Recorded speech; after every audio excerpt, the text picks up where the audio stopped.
Welcome to the Avenue Uniting Church in Blackburn, Victoria, on the lands of the Wurundjeri people. My name's Rod Peppiatt. I'm the minister in the congregation here. Today we continue the series of modern parables that we've been talking about and exploring here at the Avenue in the last couple of weeks.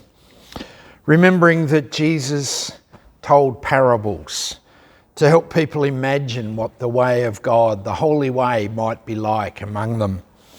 Reminding them that the presence we name as God isn't simply just out there somewhere, that we and the universe are in God. Sometimes Jesus' parables left people scratching their heads. Sometimes they went away wondering what on earth they'd struck. Other times something stuck and they recognised that they had learned something or experienced something quite profound as they listened to Jesus' story. Last week we had in church the parable of the woman in the red dress dancing barefoot. Today the parable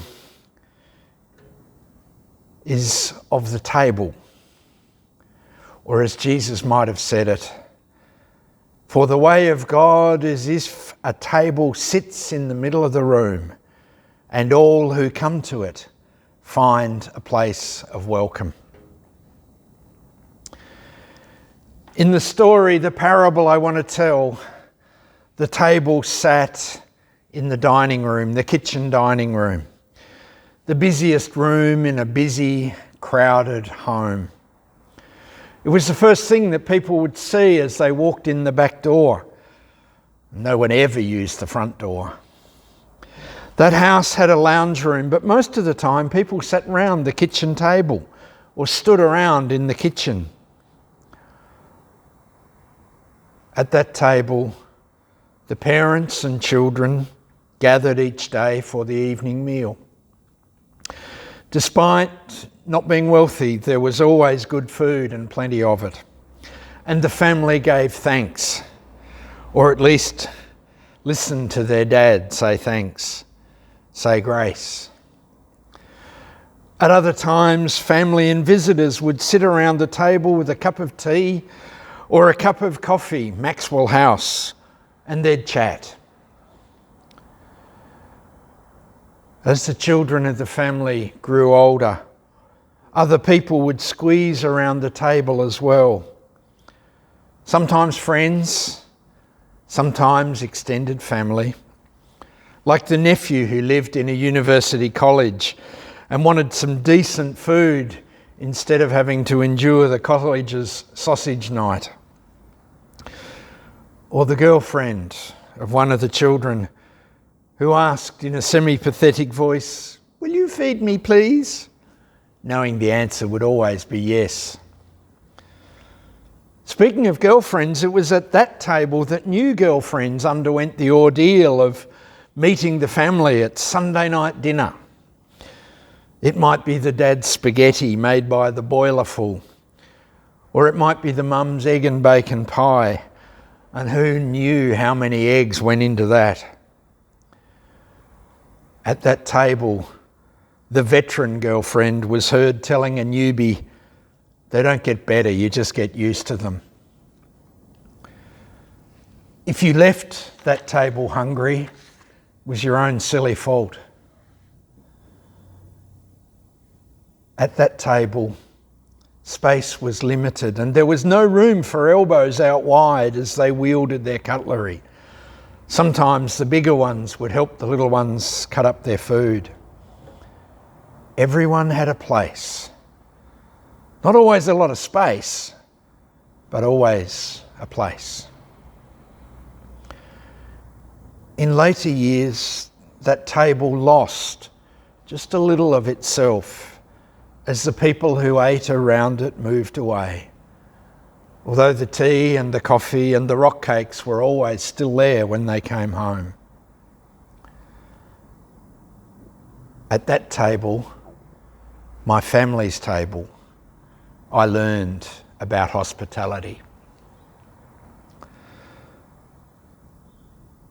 I learned about it at another table too, a bit like the one in our midst today, holding bread and wine. Simple things with their own stories. A bit like the spaghetti and the egg and bacon pies. A bit like them, but different too.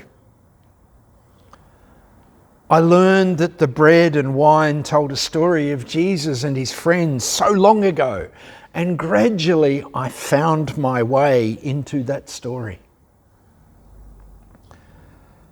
Funnily enough though, what I first learned of that table and its hospitality was that unlike the table at home, I wasn't included.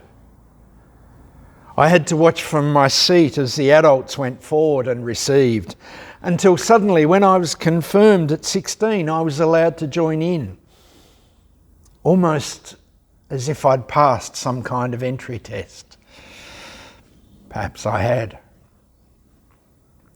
Perhaps that denial made it more precious when I was allowed to participate. I don't know, but I do know it made me very aware that I didn't want any part of a table that denied that hospitality to others. I didn't want to be any part of a system that insisted they had to understand it in all its details first, because I was only too aware that I didn't. I didn't want to be any part of a table that said, you have to be worthy to sit here, because I knew that quite often I wasn't. I am deeply grateful that the Uniting Church in Australia practices an open table. For the way of God is as if a table sits in the middle of a room, and all who come to it find a place of welcome. Perhaps the table is perhaps it's a parable that speaks to you of the way of God as it speaks to me.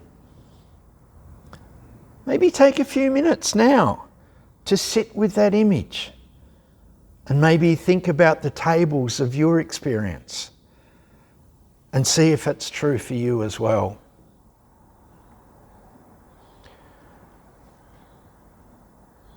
Come as you are, that's how I want you, says the hymn that we sing sometimes.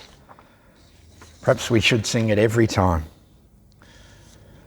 No need to fear, it goes on. Love sets no limits. And it finishes, all will be well. Just come as you are. For the way of God is like that. Blessings.